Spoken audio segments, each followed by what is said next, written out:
Oh, Marla, I got an earful here today. People are so very frustrated. They try to book a flight to get to a particular destination. Sometimes they booked several times, shut down each time. We even talked to a family who'd driven all the way to Ontario and then tried to book out of LAX, shut down.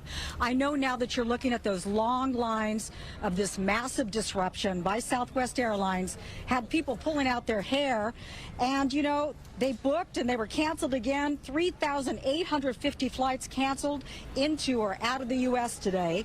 That according to FlightAware, but most were Southwest cancellations. 70% of their flights. Think about that.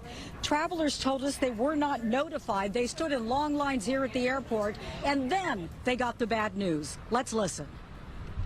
Whole day here today. Spent like $100 on Chick-fil-A. Right here? Right, so someone found a way to be happy. Yes. Got the shake and everything? They could have let me know. I would have been done something better than this. To the day I got to go and I got to be back to work tomorrow. We had to call our kids and tell them that we weren't going to be there. And so then they rescheduled us for today.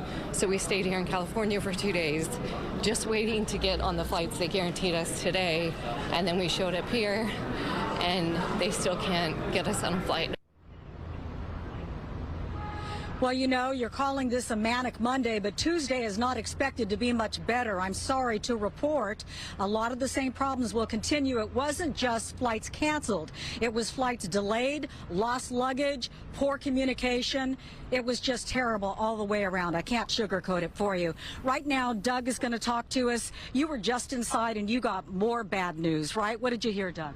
So Southwest has canceled all flights.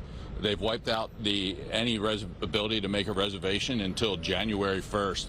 So we were going home to northern Idaho today, spent the whole day in the airport, finally canceled our flight because they could not get a pilot here to fly our plane, and the earliest they could rebook us was the 31st. All right, Doug, I'm sorry to hear your tale. Thank you for updating us, because he was literally just inside. And this is what we've been hearing throughout the afternoon. People are just beside themselves. One woman was trembling, almost crying when she told us the tale of not being able to get home to be with her kids. She also happens to be an attorney, and she said she would be seeking legal avenues when she gets back to her law firm. Laura Diaz reporting live from LAX. Now back to the studio. Oh, Laura, such a nightmare for so many people. You could hear it in their voices, too, just how traumatic this is. And Doug, they're saying flights aren't getting out until the 1st, January 1st. Just a mess.